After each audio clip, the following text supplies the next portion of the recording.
We interrupt our program to bring you this important message.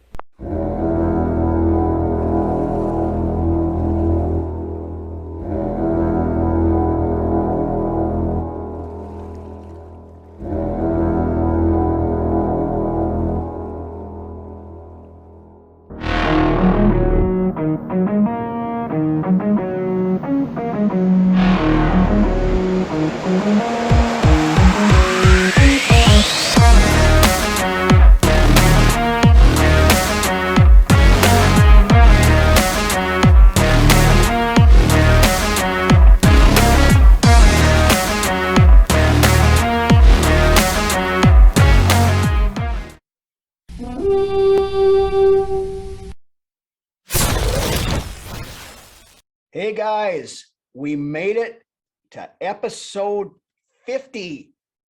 We've been After doing a this. week-long hiatus. Yes, we took a week-long hiatus as yours truly was in the process of moving. And in celebration of the 50th episode, I went retro on the background, which sounds a lot better than I've been busy and haven't had time to get all my shit hung on the wall. So we're going to go with that as a retro theme just to celebrate the 50th episode. But anyway, we have a ton of stuff going on in the NFL. Of course, Yes.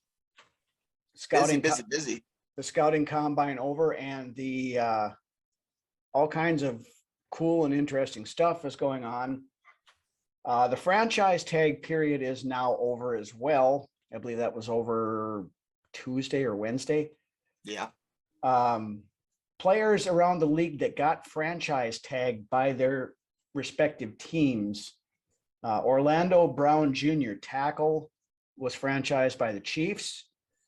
Chris Godwin, wide receiver, was franchised by the Tampa Bay Bucks. Mike Gesicki, tight end, franchise tagged by Miami. David Njoku, tight end, franchised by Cleveland. Wow. Dalton Schultz, tight end, Dallas. See, that doesn't surprise me. The Njoku does, but Schultz doesn't. But anyways. Yeah, but Schultz, another tight end. So we have three tight ends that got the franchise tag. Conklin's got I think Conklin's got a big payday coming. Yeah, I don't expect Conklin to be back, unfortunately. But unfortunately, really right. But I believe he's got a big payday coming, and rightfully so. Mm-hmm. Cam Robinson, tackle for Jacksonville, he got tagged. Jesse Bates, safety for the Bengals. Big time fan of that guy. He is badass. Mm-hmm. And then, of course, Devontae Adams as well got tagged by the Last dance, man. Yeah, dance it up your ass. Right, exactly. But he will be back with the team from Wisconsin on a franchise tag unless they come up with a long-term solution between now and June or something like that. They have to have it figured out. Yeah, who knows? Don't know, don't care. Right. Then, of course, speaking of Green Bay, the big news on Tuesday was that Aaron Rodgers supposedly signed a 4-year, $200 million extension with $153 million in guarantees. Now, he went out afterwards and said he didn't sign a contract extension, whatever, but he was returning to the Packers. But he tweeted for the first time since January 7th. And the only reason he did that is because he got upstaged because the Denver Broncos traded 2 first-round picks, 2 second-round picks, quarterback Drew Lock, defensive lineman Shelby Howard, and tight end Noah Fant to the Seattle Sea Chickens for one Russell Wilson. And then Seattle didn't trade that for Drew Lock? No. No. And then the Seahawks also threw a 4th rounder back in just to kind of play with things there. Crazy. I believe Denver gets a 6th round pick in 2023 as well. I don't remember about yeah. But I think that's right.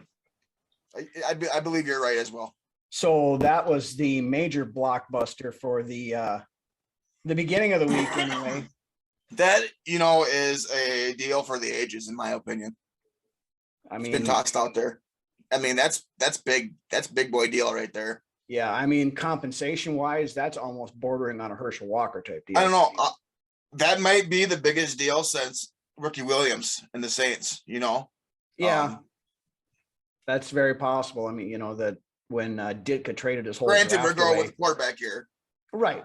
Yeah, and if you're going to make any kind of a deal like that, going for a quarterback and a quarterback of Russell Wilson's caliber is who you would do it for. Yep, you're on my wavelength here for sure. Yep. Yeah, it was huge. It was huge amount of money. Then in lesser quarterback news, Indianapolis traded Carson Wentz to the Washington Commanders. They'll swap second rounders this year and get a third round in 2020 or this year in 2022 and a third round in 2023 that could become a second if Wentz plays 70% of the snaps for the Commanders, which still sounds stupid to say Washington Commanders. They could have been something so much more bad. I heard a few names that were a lot more bad. They could have been the Sentinels, and yeah, going after the. I don't know. That's offensive, man. That might be too offensive. Yeah, I don't know. Washington Commanders doesn't sound right, but it's pretty sad when Washington football team sounds better. But it's funny because I heard through the grapevine that there were some Indianapolis fans that were surprised they even got that compensation for Carson Wentz. Yeah. So I mean, we'll see. They did all right there, I guess. But other trades that have been agreed to here in the last couple of days, the Los Angeles Superchargers trade a 2022 second round pick and a 2023 sixth round pick to the Chicago Bears for Khalil Mack. Yeah, I was a little surprised with this. I don't believe Chicago got, I don't think they got what they paid for to begin with, getting Mack from Oakland. No, I think Mack, his first year there was pretty good, but that was solid for sure. Ever since it's been up and down as she's been injured a little bit, but and plus he's getting older. So yeah, but for what Chicago paid and then for what they received now, man, that's rough. Yeah. It's kind of like Rick Spielman trading a second for Unique Ngakoue and then giving him away for a third 2 weeks later, kind of a thing. It was pretty bad when there was about 5 years there where Spielman made those type of deals. He made those panic deals every time something went wrong. You know what though? That Jared Allen deal was a hell of a good deal. Yeah, that's about the only real good, solid trade Rick made in his entire tenure, to be honest with you. Yeah. I think that's kind of what Chicago was going with Khalil Mack, is having an impact player like that come in, and make that type of impact, which, like you said, he did his first year, but then it's been up and down ever since. Can't stay healthy. Just not producing. So. Right. Then in Vikings type news, first we started off the week with longtime trainer Eric Sugarman. Surprising. Was let go. He had been here since Rick and Childress showed up in 2006. It's funny because you hear all this good wordplay about this guy. When he's with the organization, all you hear is wonderful things about, and as a fan of this team and as a fan in general of any team, that's usually how it goes. But I guess now that, like you said, he's been fired, there's stuff coming out about him that you are having a hard time, but right. Digesting, excuse me. And it seems like the ones that are complaining about and saying that he wasn't a good person and stuff like that are some of the, I guess, lower guys in the totem pole of the roster. Yeah. So I'm guessing he probably had preferential treatment for the stars on. That makes sense. That I could totally see that. Right. But then supposedly he was in on trying to push players back to play before they were ready because that's what Zimmer wanted or whoever wanted, that kind of stuff. It's all hearsay. We don't know for sure, but that's what's came. Maybe that was just some of the fog that needed to leave the building. So you know what I mean? More of the gloom, as our buddy Drew Bunting would refer to it as. Yep. The mist. Yeah. But then Langoliers. The what? Like the Langoliers, man. Stephen King. No, I'm not a big Stephen King guy, but okay. Well, to you Stephen King fans out there, the Langoliers, you guys know what I'm talking about. Yeah. All right. I'll take your word. I'll take your word for it on that one. But then what came out Thursday afternoon, Jeff Gladney, former first round cornerback that we ended up cutting last year after he allegedly got into a domestic dispute with his girlfriend, was found not guilty by a grand jury in Texas today. Thursday. We were recording Thursday night here. So I don't know what to say about this, honestly. Yeah, I don't either. I mean, from everything you heard before to now, there not being enough evidence to indict, or however it turns out. Not guilty, apparently. So yeah, he was. If that's obviously that's the case. It went through to a jury. He was found not guilty. He'll get a second chance in the league somewhere. I would guess he probably would. No. One more non-Vikings related. Speaking of grand juries and whatnot, by the time you guys watch this Friday night, we may have some clarity on the Deshaun Watson situation, because he's due to go before the grand jury on Friday at some point in time. Ooh. So tomorrow, because we're actually filming on the day before. Yeah, but by the time right. You guys watch Friday, they probably will have a decision. They may not, but if that gets cleared up, then that's going to be another domino that's going to fall. It's going to be a huge storyline, that's for sure. Regardless, either way, right? He's either available or he's not. That's what it's going to be. And listening to Darren Doogie Wolfson today on Thursday, he was on Mackey and Judd's show, and he's just threw this little tidbit out there that there are. Not to tie yourself to anybody, dude. Right. But continue. He said there are, because we just respout stuff from Purple Daily and Mackey and Judd. I was told that on Twitter because we don't bow at the altar of Kirk, we automatically are sheep to Purple Daily. You can't be a like-minded fan, You can't agree with somebody that has the same type of ideas as you do. So right. But to be honest, there are worse people. And if I have to be compared to somebody, Judd Zulgad is somebody that I don't mind being compared to. I love Judd's work, always have. Going way back. Mm-hmm. But that was a wee lad. Yeah. I wasn't so wee, but it was a while ago. Right. There you go. Continuing along, my friend. Yes, we'll get that car back on the road again.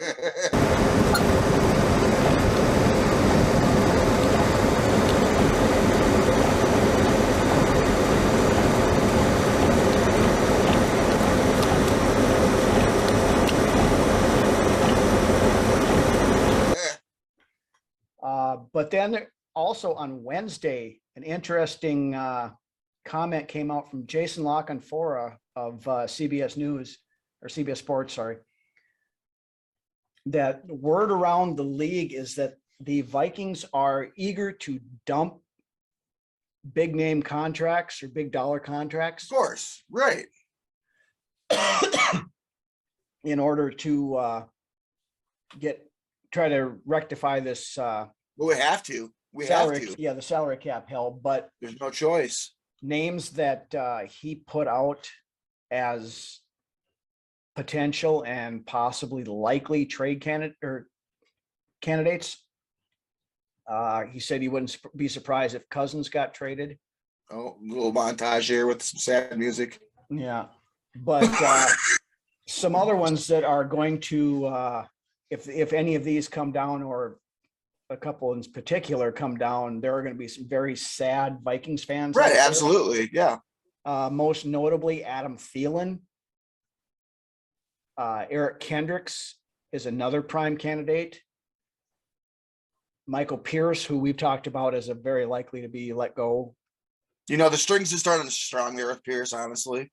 Mm-hmm. He's not much of one of the OGs, as they like to say. No. But Kendricks and Thielen would sting a little bit, yeah. Yep. And then the other one is Dalvin Cook, who, you know, we talked about We this. discussed that. It really wouldn't make much sense for that, you know. But, Well, we would end up eating a fair amount of dead cap this year if that was right to occur. But this goes back to what we talked about this time last year when we started this show about giving high dollar second contracts to running backs. The modern NFL doesn't do that. The modern NFL doesn't value running backs, you know, in this day and age, like Right. they did back in the 90s and 80s. Right. And previously before that. Yeah. Or if you're Mike Zimmer. Right. So, and I've heard from multiple sources on Eric Kendricks, including Ben Lieber, who, of course, you know, we know played linebacker for many years, is that Eric Kendricks probably isn't a good fit in a 3-4 defense. So it's very possible that Kendricks could be one of the first dominoes to fall if we can find somebody to give a suitable compensation for him. And that's what happens in this league. I mean, it happened with numerous players in the past. I mean, we're in the now, yeah, so you don't think about that, but or your average fan doesn't. I don't know. But it's happened before. It's part of the process. It's a business. You know, fans have their favorite players. We all do, but you have to look at it get beyond that apart. Oh my God, you can't get rid of Adam Thielen. He's a Minnesota guy. He's this, he's that. Right. He's also 32 years old and has been injured, you know, significant parts of the last 2 years. Right. Would I hate to see Adam Thielen go? Absolutely. Exactly. I would hate to see him go. Good way of putting But it. Yes. If we can get something for, you know, I've heard talk of maybe a 3rd round pick for him. If we can get suitable compensation and it helps us build this team for the long term. Right. And this is like where you got to be constantly looking down the road. Right. You got to try to be one step ahead of yourself at all times in this league, as far as management goes. Mm-hmm. And coaching. Yep. Well, and I had this argument on Twitter earlier today with somebody, and it, you know, Vikings fans arguing with other Vikings fans. What the fuck is this? Well, it's because everything is so polarizing, especially a certain player that we'll talk about here in a minute. Why can't we just unify and be one? Yeah. But, you know, the thing about getting rid of all these players, you know, you have to look at it as, are you loyal to the team or are you loyal to the player? Because players come and go in this league. It's a young man's game. This isn't the WWE. Yeah, the average career of an NFL player is about 4 to 5 years on average. Yeah. So, but if you are a true Vikings fan, honestly, the name on the back of the jersey shouldn't make a difference. I mean, like I said, we're all going to have our favorite players that we love to watch, everything like that. Right. We're not trying to tell anybody how to be a fan either. No. I'm just, you know, trying to convey what the thouut process is. We're trying to make this blow that's going to inevitably happen. Right. Less of an emotional issue for some of the other fans that are out there. Right. Because we did not hire Adofo-Mensah and Kevin O'Connell to come in here and just maintain status. For God's sakes, Paul Allen cried when Spielman and Zimmer got fired. Especially Zimmer, because he's buddies with, you know. But like I was saying, the name on the back of the jersey is nowhere near as relevant as this thingy right here, the logo, and the team itself. You know, and nobody's bigger than that either. No, they shouldn't be. So, but with that, we're going to move on to, speaking of bigger than the logo and bigger than the name, we're going to move on to everybody's favorite topic. Oh God.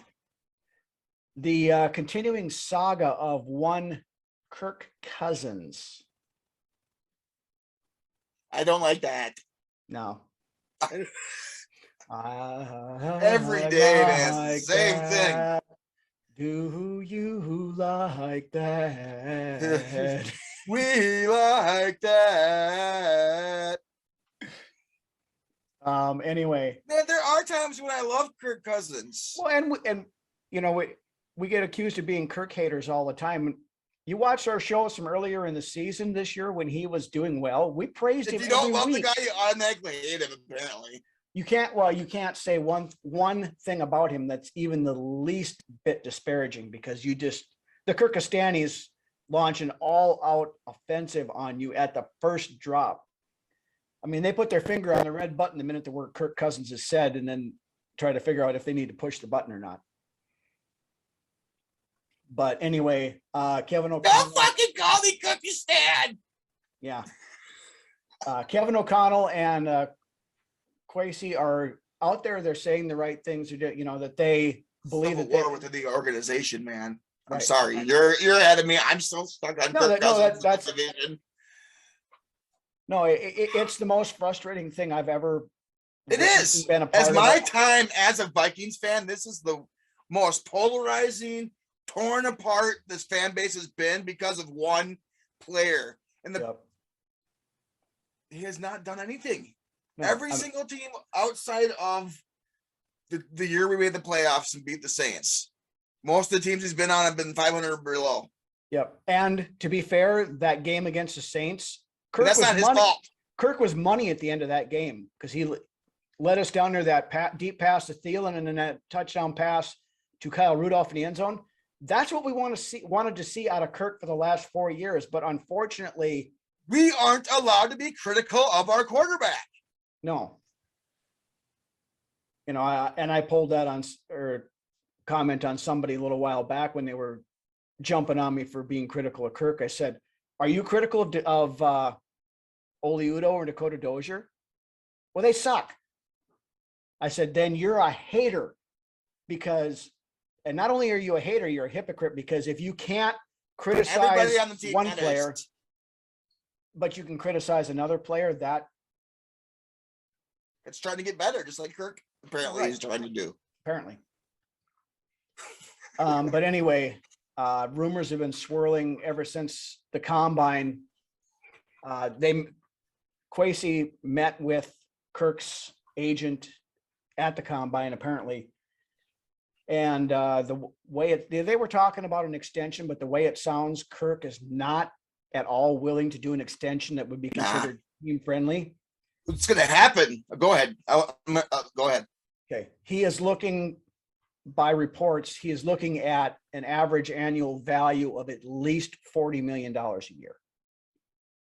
Not going to happen. What's going to happen? We can't do it. That's the problem. What's going to happen is he's either going to get traded right now, or we're going to have to suck it up and get rid of some of these other big name guys or big buck guys that we have on this team. And they're going to have to go, and we're going to have to pay Kirk that $45 million for this 1 year. And you know what? At this point, I'm okay with that. As long as it means by at the end of the year, we can wash our hands and move the fuck on. I'm sick of this. We're talking about Kirk. I'm sick. It's getting old. It's worse than Brett Favre when Brett Favre was here. But at least everybody loved when he was playing for us. Right. Like I said, there has never been a more polarizing and divisive player on this team in the 42 years I've been a fan that I can think of right now. Yeah. I mean, 30 even years. Yeah, even when the whole Adrian Peterson and his child abuse thing and everything else, he wasn't that polarizing and divisive as. No. Every day you have to deal with it. Every day there is a post, and somebody has to. It would be okay if say something on a post that doesn't even relate to Kirk Cousins. They got to bring Kirk Cousins into it. If it was just one post, it would be fine, but it's dozens every day. Probably hundreds by the time you look at all the different Viking social media sites and Twitter and Facebook pages and all that other stuff. And you got all these fans that should be rooting for the team, and they're just tearing each other apart. It's sad. Right. That's what it is. Now, one interesting comment that Kwesi made at the combine after meeting. He said, we are going to do what is best for the Vikings, and Kirk Cousins is going to do what's best for Kirk.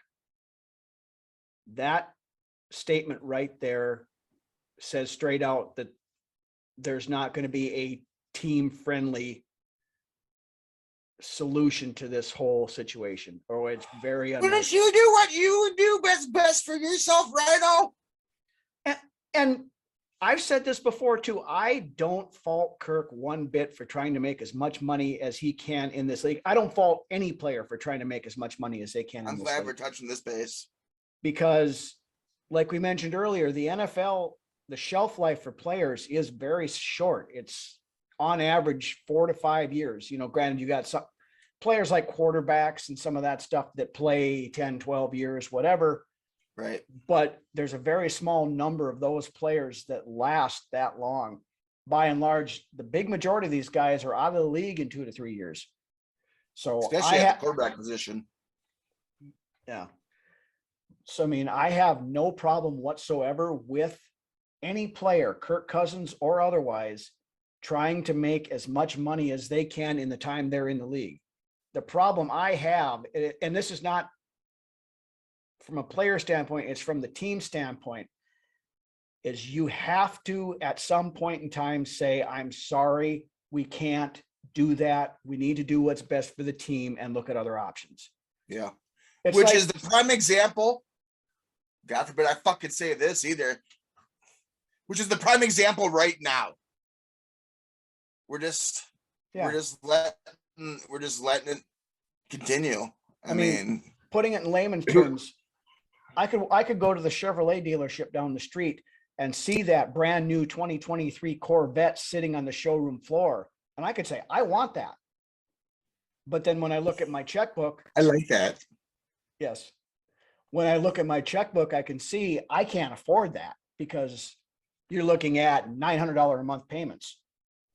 So, hey, if I trade in my older vehicle, being the prices are good now, I can get a nice truck for probably $300 a month less than what that Corvette's going to cost me. And it's a very nice vehicle, and it does its job and everything like that. It just isn't the flashy bells and whistles and the midlife crisis of driving around with a Corvette convertible, But you know what? That car gets you from point A to point B. Yeah. So yeah, anyway, whatever's going to happen with Kirk is going to happen within the next, like I said, you're watching this on Friday. If it hasn't happened already by the time you see this, it's going to happen by Wednesday. Either he's going to be extended, which I don't see as being likely. He could. It's going to be hard to. Granted, I will still continue to root for this team as I always do. Oh yeah. I'll continue to root for continued success from KOC and KAM, but it's going to put a damper on me and my feelings towards this organization if we extend Kirk Cousins another 5 years. Well, that's another thing. It wouldn't be a 5-year extension because Kirk doesn't like to do those long-term contracts. Yeah, he's came straight out before and said that, God has told him to do short deals and whatever else. We're not going to get into religion and all that other stuff here. That's a quote from Kirk. And as we know, Kirk's dad is a minister, so there's a very much background there, but Kirk never has and won't do a long-term, a 5 to 6 year deal, anything like that. Yeah. But, with the latest stuff with the quarterback carousel going out, I heard Thursday afternoon here that the Vikings did get a call from Indianapolis inquiring about Kirk. Now, as of Thursday, it was just an exploratory call. There was nothing to it yet, but that's not to say it couldn't happen. Right. And I've also heard that Pete Carroll loves Kirk Cousins, likes him some Kirk Cousins too. So now I don't know that I see Seattle trading away Russell Wilson and bringing in Kirk Cousins, but stranger things have happened. Well, like you said, Russell wanted out of Seattle. He did. Plays into it as well. Yep. So And it's not like Seattle traded away Russell because they wanted to. There's a lot that went into that relationship there in Seattle. well, and Denver, as the Godfather likes to say, gave Seattle an offer they could not refuse. I'm going to make him an offer he can't refuse. I mean, there's even still rumblings that San Francisco might not totally be out on Kirk Cousins. You know, that doesn't surprise me either. Because apparently they don't think Trey Lance is ready yet. And Jimmy Garoppolo is not going to be back, most likely. But I'll say it right now. If San Francisco still wants Kirk, I will trade Kirk Cousins straight up for Trey Lance right now. Yeah. And Shanahan can have his teenage crush that he's been having. And Trey Lance can go and win us 4 Super Bowls. Yeah. Bringing Trey Lance back to Minnesota could be a replacement for the Adam Thielen thing because Trey Lance is from Marshall, Minnesota. So he's also, quote unquote, one of us. Hey, Marshall's 30 miles away from me, so he is one of us. Yeah. So just throwing that out there, but 30 miles north. Oh God. Okay. But anyway, that's most of the news we've got. Granted, by the time you guys watch this Friday night, even though it's only 24 hours after we're doing the recording, there could be a lot more that comes out. Right. Yep. But with that, we're going to take a break, go into another one of our classic beer commercials. So head to the fridge, grab yourself a cold one, crack it open, and we will be back in a minute.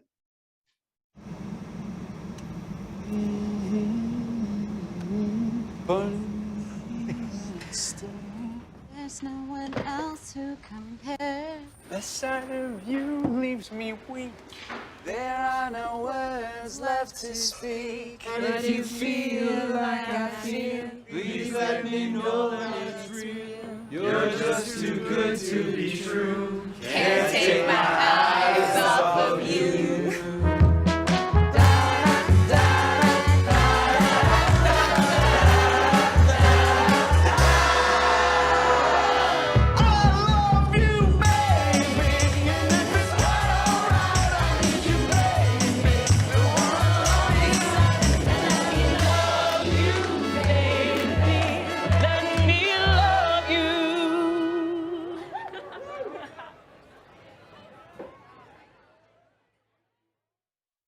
All right, we are back. And now, as we did last year in the weeks leading up to the draft, we're going to do our mock draft roundup. Kind of go through who some of the, I guess, quote unquote, experts are mocking to us in their weekly mock drafts. We're sticking to the more well-known outlets and people. We're not going to go with Bob Jones at Joe Schmo. Yeah, Joe Schmo's mock world or whatever you want to call it over there. But the typical names you see when you look through the interwebs. Yeah, your Daniel Jeremiah's, your Todd Mcshea's, your Godfather mock, your and then the Kuiper, baby, we got Kuiper. Yeah, Godfather mock, yeah. Okay, yeah. So anyway, I wonder if what's his nuts from the Raiders is doing it again now that he's not GM over there, Mike Mayock. Mayock, I don't know. I haven't seen anything from Mayock. You know, I bet he wants some time off. I don't blame the guy. I would imagine so. I haven't heard if like NFL Network's going to try to get him back on for the draft coverage or not. It's very possible, but it's very possible as well that he just might not. I'm going to take a year off. In general. Who knows? Either way. I think he enjoys that stuff, so I wouldn't be surprised to see him back. Right. I think he does too. You can tell he likes that job. Yep. So anyway, we'll start off with the first player, and this guy's been mocked to us by 3 or 4 different outlets this week. Most notably Ryan Wilson of CBS Sports, Multiple guys from Sports Illustrated. There was like 2 or 3 that did this, and Bleacher Report as well. Derek Stingley Jr., cornerback out of LSU. Oh man, swing. I'd be okay with that. The only thing that bothers me with him is the injury concerns. I'm torn on Stingley because I mean his rookie year he was phenomenal, Yeah. but then like we said, he's had injury problems. He had like a Lisp Frank fracture. He had a lisp. Yeah, he had a Lisp He had a Frank what? fracture in his foot. Right. But I mean, it's in his blood. And he showed that his freshman year Mhm. that it's just, runs in the family. He took to it like a fish to water. So, Yeah, and it doesn't hurt that he's coming from cornerback U either. Yeah, but my concern with him probably just as much as the injury is the fact that his freshman year was really his high water mark. He didn't show a ton of progression. One would beyond that. think that would be his high water mark, right? Right, but I mean, But his last 2 years, he had the injuries. yeah, so I don't know. the injury problems, and maybe had he not been injured, Maybe he would have progressed a little bit quicker. maybe, or is he a Mike Hughes that's gonna sneeze wrong and Coming from LSU, you would really hope not, because they put out a lot of good DBs. they do, but it's not with the injury thing. It's not the school; it's the play. You're right. It's the body. It's the human being in himself. Yes. Yep. So I mean, I have my concerns with Stingley. I'd be okay with it, but we'll discuss some. It's of him and these the guys, other one that I want. Yep. Yeah, Continue. and we'll get when to it comes to DB, anyway. and we'll get to him in a minute. But then the next one, Daniel Jeremiah from NFL Network, and also DraftKings slated Trent McDuffie, cornerback out of Washington. Now That's kind of a reach, in my opinion. I don't know. I mean, in everything I've seen, he's probably cornerback 3 Yeah. right now. So the other 2 are gone. It's a possible. I mean, we know cornerback is a need now. Possibly we find somebody in free agency that makes this less of a need. I don't know, but I think guess- either, regardless of the draft, you have to go after somebody in free agency. yeah, you do. You can't go in. We tried this 2 years ago with going with Gladney and Dantzler as our starting cornerbacks. Now you got to Gladney have didn't even get this. you have to have some sort of a veteran presence back there, I think. Yeah. Then the next one, and our buddy, the Smokehouse King, Reggie Adams, is going to like this one. Brad Spielberger from Pro Football Focus is mocking David Ojabo, the edge rusher out of Michigan, to us. I know there's a few people that think Ojabo might be even better than Aiden Hutchinson when it comes down to it. I'm not ready to go that far, but Ojabo's a good play, really good He player. is. I'm Big not motor. gonna, and I would be perfectly happy with Ojabo. So now the next guy here, this is the guy that I like, and seeing his numbers. I mean, the guy did not give up a single touchdown in college. Only give up 122 yards complete altogether This past year, yep. this past year, right? And granted, most of it was against lesser competition, but he also played against high competition in the playoffs. So I don't care who you're playing against. That's fucking yeah, it's damn impressive. No matter if you're FCS, FBS, Power 5, Group of 5, whatever. yeah.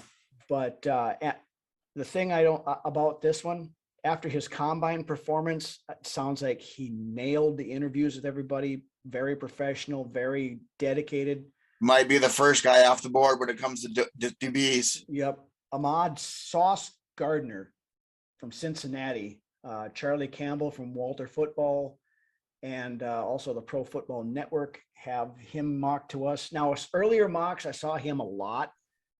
But like I said, with the his performance at the combine, and undoubtedly, He's a day one starter for sure. oh yeah. Absolutely. So Along with Stingley, I believe as well. yeah, but it's very likely that Sauce is going to be gone by the time we pick at 12. I've seen a lot of mocks of the Giants taking him at like 10. Mm-hmm. So if we're dead set on him, we may have to do a little bit of horse trading in order to get up there to get him. But the draft is still over a month away, so a lot of stuff can happen between now and then. This next one I found really interesting, especially at pick 12. Daniel Kelly from Sports Illustrated had us taking quarterback Carson Strong out of Nevada at pick 12. I think Drew would just love this. I like Carson Strong, but I am not picking him at 12. Yeah. There- There's no way I'm taking Carson Strong at pick 12. The only quarterbacks I would consider at 12 is Malik Willis. And after the combine, there's a lot of buzz that Desmond Ridder could be up into that 10 to 15 range. Wow. Now, yeah, he's one of those fast risers that we talked about a couple of weeks ago that undoubtedly come out of the combine. Ridder was considered a second round pick at best a month ago, and now all of a sudden he's being mocked into the top 10 to 15. Wow. I've always liked Desmond Ridder. Yeah. So I mean, The intangibles are there. yeah, everybody in this quarterback class is going to need some work. There's no. He needs to work on that deep ball a little bit, but Yeah. he's got that arm strength for sure. And he's got the leadership qualities. There is no Yes, Andrew. absolutely. There is no Andrew Luck in this class, Patrick Mahomes, that kind of stuff. Everybody, I think, in the quarterback class is going to need a little bit of work. Not to say some of these guys aren't going to make quality That's starters. one thing you can't teach those leadership, honestly, in my opinion. Right. Yeah, you can't. And then the other one that we've got from the big guys anyway, Todd Mcshea came out with his post-combine mock on Wednesday or Thursday, whatever it was. And he has Jermaine Johnson, the second edge rusher out of Florida State, going to us. Now this one, Johnson lit up the Senior Bowl. He had a hell of a game down there, and did really well at the combine as well. So that's another one that I wouldn't feel too bad about if we were to do that. This is going to be the interesting thing going forward with the draft and everything else. We don't know what to expect. Right. Things could be completely different next week when we talk. Right. But the fact that we have never seen Kwesi in action and any of this kind of stuff. There's nothing I like more than going to a store and buying a mystery bag. I don't know what it is about it. You walk in, there's a bag with a question mark on it with a price tag. It's just something intriguing about that bag. You're like, I'll take one of these, Right. You don't know what you're going to get. And that's I had another argument with one of the Kirkistanis this week about, if you trade Kirk Cousins and you have to take a quarterback early on, and this, you don't, because so many people in this fan You don't base have to. No, but so many people in this fan base that I've noticed are stuck on that Rick Spielman mentality of, oh my God, we have to panic pick. They're like, we're going to get another Ponder. Ponder was a panic pick because we didn't have the quarterback situation figured out. And when the run on quarterback started in that draft, when it got to our pick, Rick's like, shit, all the quarterbacks are gone. Who's next on the list? Ponder. By most people did not have Ponder even ranked as a first round prospect. He was a second to third round prospect. And we took him at 11? Yeah. Didn't we take Tavares with Rick too? But Tavares was like a third round pick. No, wasn't he second round pick, somewhere in there. But that was still, he was taken way too high as well. From, but his pedigree. With Tavares, that was a Brad Childress thing. He was the lump of clay that he could mold or whatever, because Brad Childress thought he was ego all there, man. Right. So, and that's the thing. Brad Childress spewed ego. I mean, it just came off of the guy, excuse me. I mean, everybody has a little bit of ego, but Brad Childress, man, is just, flows out of him. Well, and that's the thing, people are, we've only taken a quarterback in round 1 3 times since Culpepper. But you also got to look at this. Who's been the general manager since Culpepper got hurt in 2005? Start of 2006, you have Rick Spielman coming in. You also had Childress and the isosceles of ineptitude. But Rick Spielman has been here since 2006 and has been running the draft, whether he was general manager or not. Right. Yeah. Right. We have to get away from this mentality of we're going to miss on a quarterback if we draft one early. We're going to miss on the reason why Rick Spielman in particular is not here anymore is because he could not do that. That's why we have a new general manager. If Rick couldn't find a quarterback in Miami, and that's why he got fired from Miami. He came here and was here for 16 years and could not find a quarterback. Right. But Spielman's biggest things was, and that was a lot of the reason why he would trade back and get all these late round picks, is because he didn't have, at least to himself, he didn't have the confidence that he was going to be able to hit on these higher round draft picks. He didn't have the cojones. Right. So let's do the shotgun approach, get a shit ton of guys later on. One or two, three of them are good. It's got to work. Yep. I mean, we had get all these guys, and then at least some of them are going to come out on top. Right. I mean, what was strategy? But it's a strategy you don't want to use every fucking year. Right. I mean, in 2020, we had what, 15 draft picks, and what do we got left? 3. Yeah. I would much rather have 5 picks and hit on 3 quality picks. Yeah. Than have 17 picks and hit on 5 of them. Because, and then the other problem. And a lot of those picks are later on down the road. Right. Like watered down picks that are at the end of the draft for most of the time because of the talent that they haven't achieved yet. They haven't achieved their peak. Right. As far as. Yeah. I'd much rather have picks in rounds 1 through 5 and not pick in the 6th and 7th round than have 17 7th round picks. Right. Your blue chip rounds. Right. Because most of those guys are in the 7th round.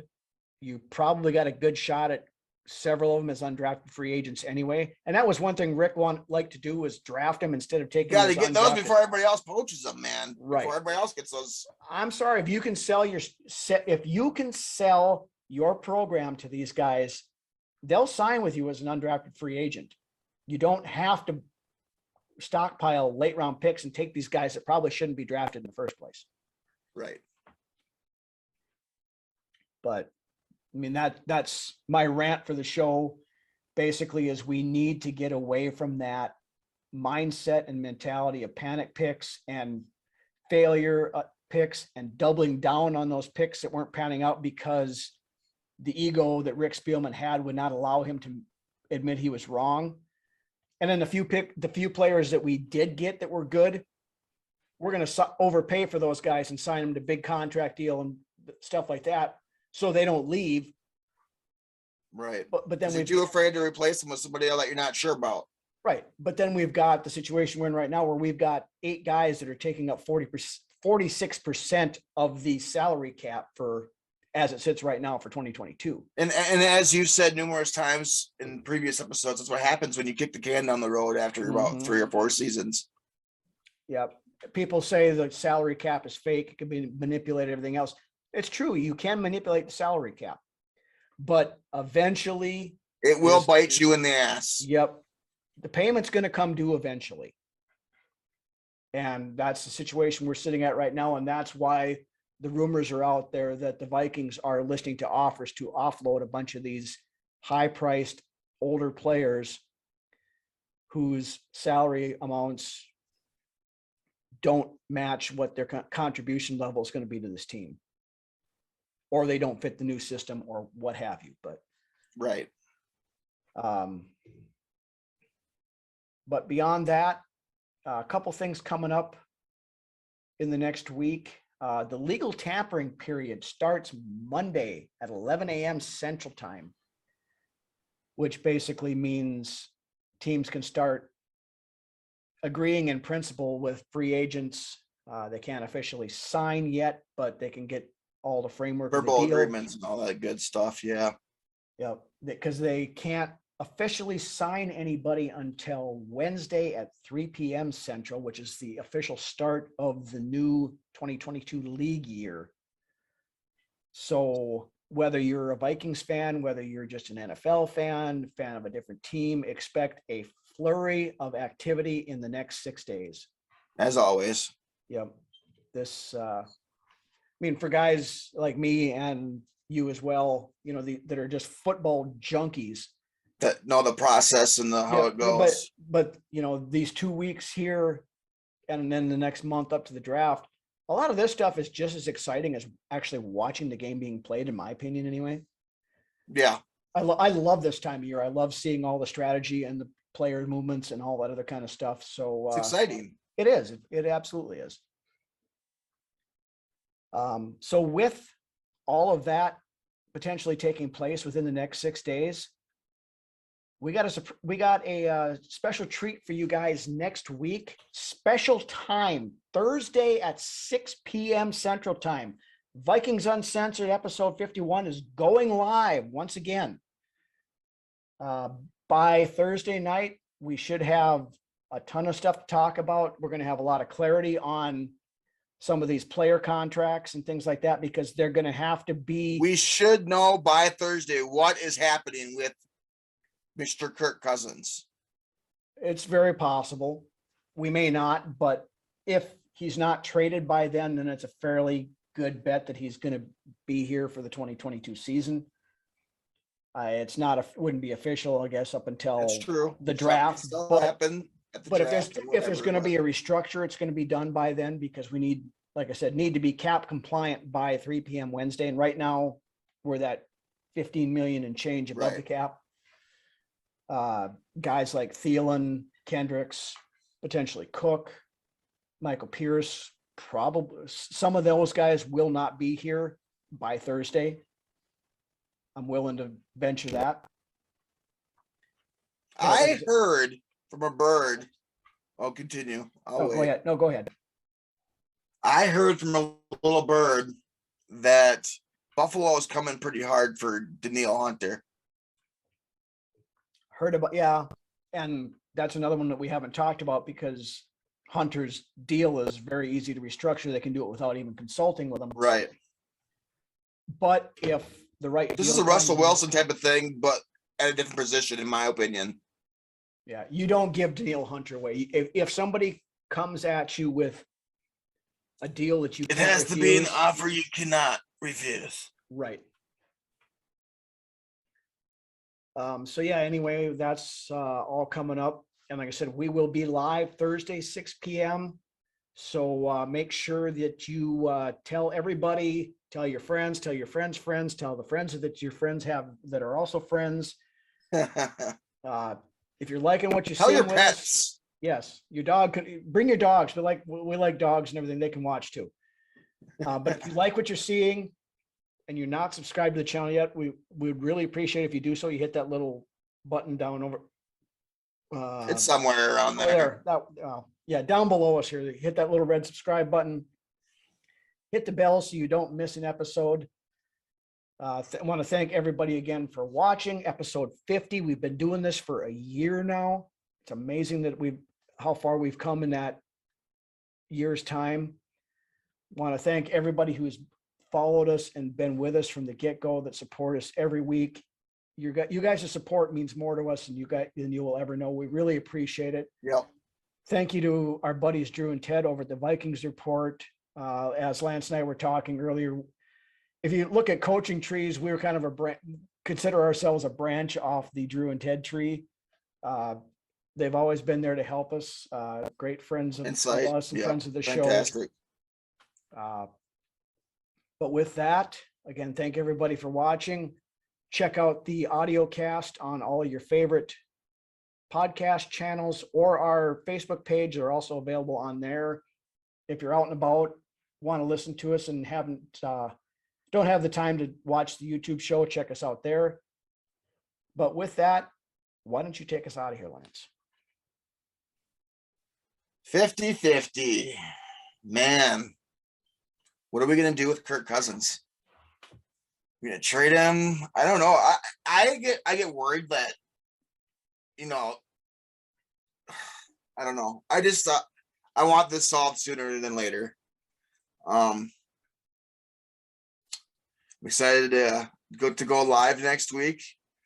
We appreciate all 251 of you subscribers out there. With that being said, we'll see you live next week, Thursday. Good evening. Good night. Bye.